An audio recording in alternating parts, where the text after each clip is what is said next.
So procrastination. अच्छा, आप में से किनको पता है कि प्रोक्रेस्टिनेशन होती क्या है?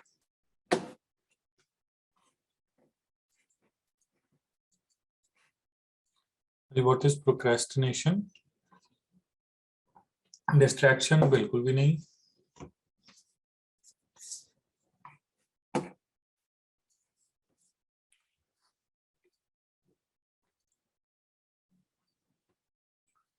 लेजीनेस से जुड़ा हुआ है बिल्कुल, काम को डिले करना। ये that is a good definition कि जो आज का काम है कल करना है, कल का काम परसों करना है, हर चीज को टालते रहना है। हालांकि इससे बहुत ही एक करीबी टॉपिक पे हमारी बात ऑलरेडी हो चुकी है, which is motivation. But procrastination अपने आप में एक ऐसा बिहेवियर है जो मेरे हिसाब से एक अलग डिस्कशन डिजर्व करता है। तो होता क्या है कि मोटिवेशन की कमी हजारों तरीके से झलक सकती है। बहुत कॉमनली ये एक प्रोक्रेस्टिनेशन के तरीके से झलकती है। पर प्रोक्रेस्टिनेशन को सिर्फ मोटिवेशन से जोड़ देना भी ठीक नहीं है, क्योंकि बहुत बार आप एक चीज को प्रोक्रेस्टिनेट करते हैं लेकिन और बाकी चीजें करने की आप में बहुत मोटिवेशन होती है। तो प्रोक्रेस्टिनेशन को एक सेपरेट एंटिटी के तौर पे समझा जा सकता है।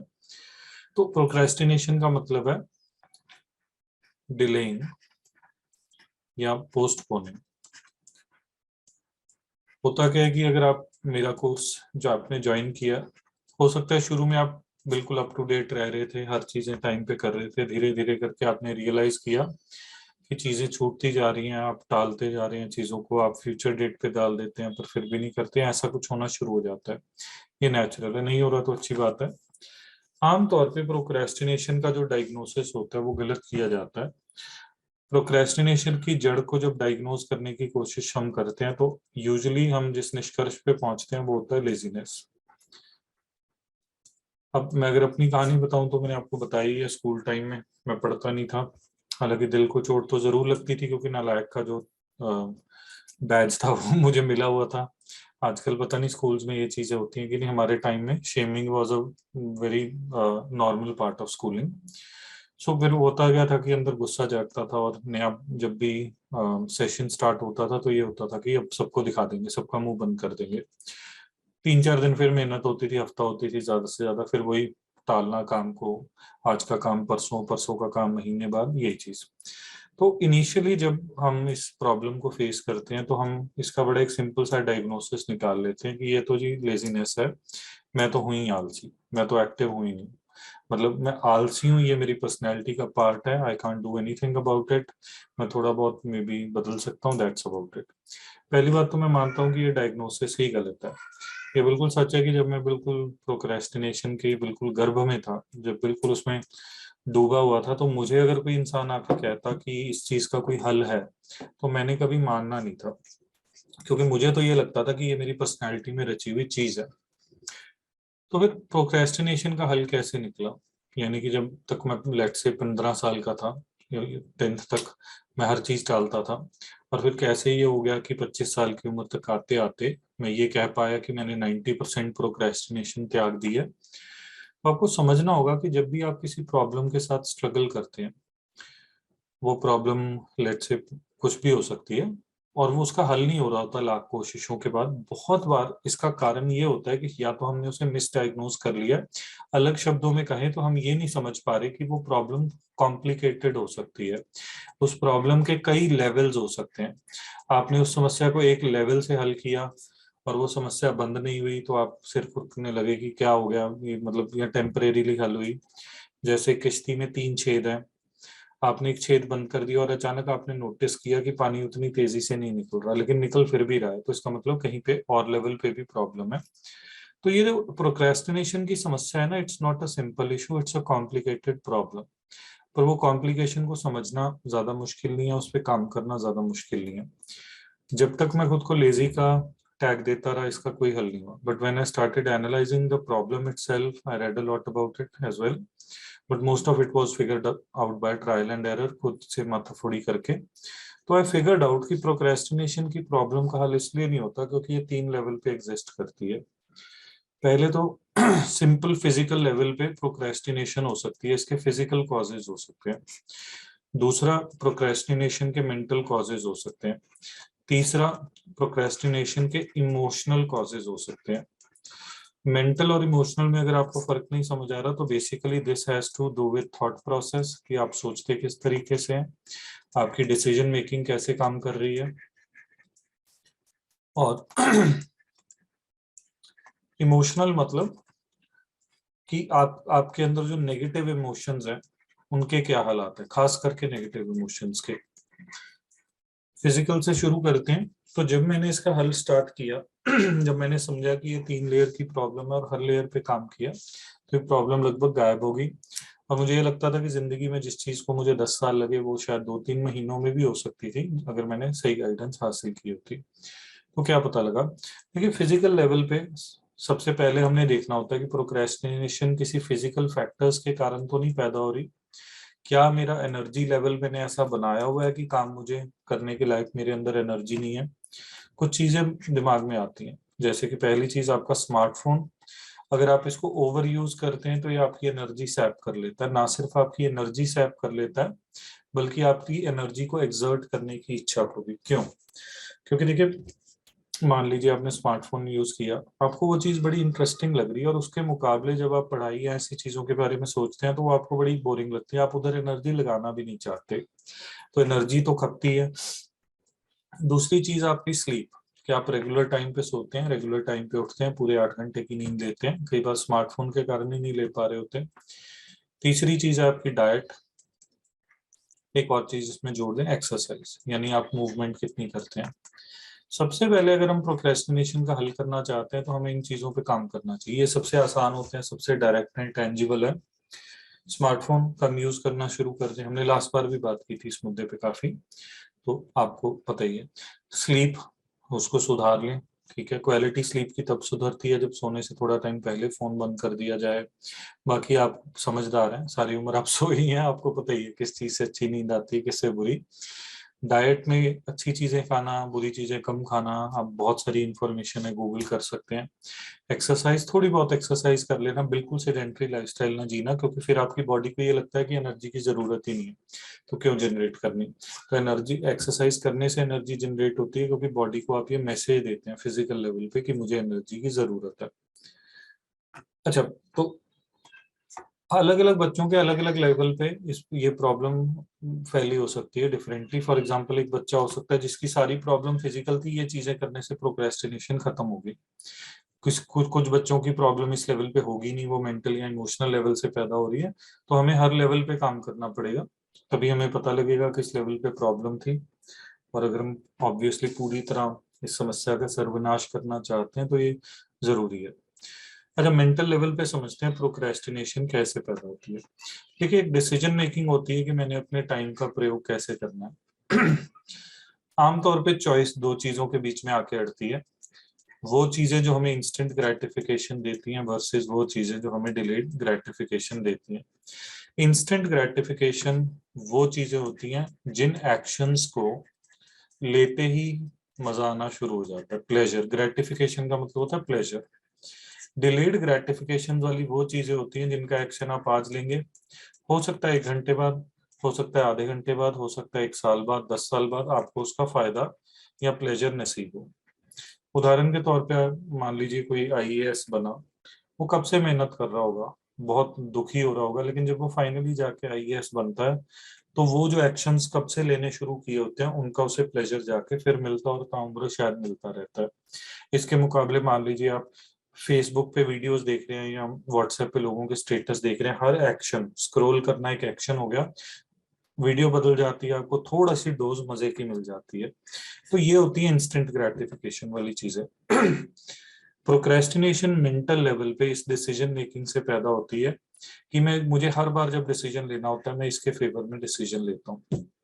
मैं एक चीज चाहूंगा, आप जाके एक लिस्ट बनाएं, जब आपका मन शांत हो, एक लिस्ट बना के उसके बीच में एक लकीर खींच लें, एक साइड वो चीजें लिखें जो इंस्टेंट ग्रेटिफिकेशन के लिए आप करते हैं, एक साइड डिलीट ग्रेटिफिकेशन के लिए। इंस्टेंट ग्रेटिफिकेशन वाली साइड क्या क्या चीजें आ सकती हैं, दोस्तों से गॉसिप करना, रिश्तेदारों से फोन पे बात करना, बाहर जाके घूमना फिरना, व्हाट्सएप चलाना, कोई और ऐप चलाना, वीडियो गेम्स खेलना, वो चीजें जिनका कोई लॉन्ग टर्म बेनिफिट तो नहीं है लेकिन अभी आपको मजा दे रही है। फेसबुक आप चलाते हैं, ऐसा तो नहीं है कि कल को आप 60 साल के होंगे और बीमार होंगे तो फेसबुक आके कहेगी कि चलो आपने सारी उम्र मेरी सेवा की, आज मैं आपको अस्पताल ले जाऊं। तो कुछ चीजें सिर्फ तुरंत मजे के लिए होती है। खाना खाना भी इसमें आ जाता है। अगर आप हमेशा यही सोचते रहते हैं कि क्या चटपटी चीज खाएं, तो एक ये लिस्ट बना लें और एक इस साइड लिस्ट बना लें कि कौन सी एक्शंस आप ऐसे ले रहे हैं जिसके अंदर आप खुद से ये समझौता कर रहे हैं कि मैं दर्द झेलने के लिए तैयार हूँ, इसका फायदा मुझे अभी मजा नहीं मिलेगा, ठहर के मिलेगा। यानी आप एक किस्म की पेशेंस भी इनकलकेट कर रहे हैं जब आप डिलेड ग्रेटिफिकेशन वाली चीजें करते हैं। आपको जान के हैरानी नहीं होनी चाहिए कि ये वाली लिस्ट बहुत लंबी जा सकती है। इधर आप स्ट्रगल करेंगे ये सोचने के लिए कि क्या क्या कर रहे हैं, और डिलेड ग्रेटिफिकेशन में जो चीजें आप कर भी रहे होंगे ना, वो समझदारी से नहीं कर रहे होंगे। बहुत सारी चीजें तो मजबूरी होंगी, जैसे जॉब करना या कोई और चीज करना। आप ऐसे ये सोच के नहीं कर रहे होगे कि कल मुझे फायदा, आप नोटिस करेंगे बहुत बार वो मजबूरी है। अगर आपका बस चले तो आप यही चीजें करते रहे। तो आपको मेंटल लेवल पे ये बदलाव लेके आना है, अपने साथ एक कमिटमेंट करनी है। ठीक है, इसका कोई भी और हल नहीं है, कोई आपके लिए कमिटमेंट नहीं कर सकता। आपको करनी है कि मैं बैलेंस बनाऊंगा। ऐसा नहीं है कि डिलेड ग्रेटिफिकेशन वाली चीजें ही किया करूंगा। मैं व्हाट्सएप भी चलाऊंगा, मैं गाने भी सुनूंगा, सब कुछ करूंगा, लेकिन लिमिट में। और उससे भी अच्छा ये होगा कि अगर लिमिट भी रिवॉर्ड के तौर पे, यानी कि मैं खुद को कहूंगा कि जब मैंने ऐसे लिख लिया तब मैं 5 बार ये गाना सुन सकता हूँ। जब मैंने अपनी रीडिंग कंप्लीट कर ली तभी मैं जाके बाहर जाके बैठूंगा, घर वालों से वो इंटरेस्टिंग मुद्दे पे बात करूंगा जो आज मुझे पता लगी। तो आप एक किस्म की अपने पे ये बंदिश लगा लेंगे कि मैंने जब ये चीज करनी है तो उसके तोहफे के तौर पे मुझे ये दूसरी चीज लेफ्ट साइड वाली मिलेगी। तो ये एक बहुत अच्छा तरीका होता है हैबिट फॉर्मेशन का। दो चीजें होगी। तीसरी चीज, इमोशनल लेवल पे प्रोक्रेस्टिनेशन पैदा होती है एक अंडरलाइंग सेंस ऑफ एंजाइटी से। मैं बहुत सारा जड़ों में नहीं जाना चाहता, लेकिन when I figured these things out, most of procrastination की समस्या हल हो गई थी 70%। बट फिर भी मुझे खटकती थी बात कि ऐसा क्यों होता है कि मैं इस चीज को समझ भी लेता हूँ, डिसीजन मेकिंग को, मैं फोन को कम भी चलाने लग जाता हूँ, पर फिर ये दौर आते हैं, फेजेस आते हैं। वो जिंदगी में फेज आता है जब मैं इन चीजों की तरफ भागता हूँ, कि मैं बहुत ज्यादा डूब जाता हूँ फेसबुक में, फिर मैं उसे छोड़ देता हूँ। ये साइकिल्स क्यों चल रहे हैं जिंदगी में, जिसमें मैंने छोड़ भी देता हूँ लेकिन फिर ज्यादा भी यूज करने लग जाता हूँ, और ऐसा लगता है जिंदगी की कहानी ये है। तो what I figured out was that कि ये जो इंस्टेंट ग्रेटिफिकेशन वाली चीजें हैं, इनसे हम सिर्फ प्लेजर नहीं सीख करते, हम रेफ्यूज भी सीख करते हैं। किस चीज से रेफ्यूज? नेगेटिव इमोशन से।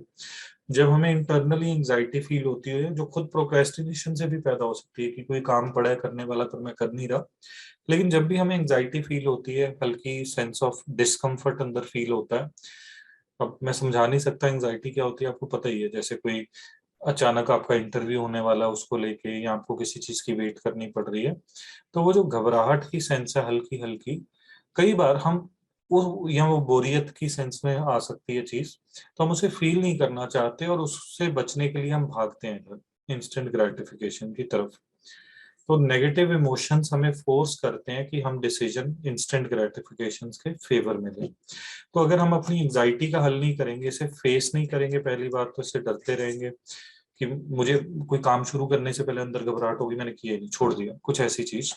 अगर हम इसे फेस नहीं करेंगे और अगर हम इसे ऑब्वियसली फेस करके सॉल्व करने की कोशिश नहीं करेंगे, तो होगा क्या? मैं ये डिसीजन ऊपरी सतह पे लेता रहूंगा, टाइम टू टाइम मैं जोर मार के विल पावर के दम पे ये बैलेंस जरूर बिठा लिया करूंगा, लेकिन ये बैलेंस बिगड़ता रहेगा। तो मुझे क्या करना है?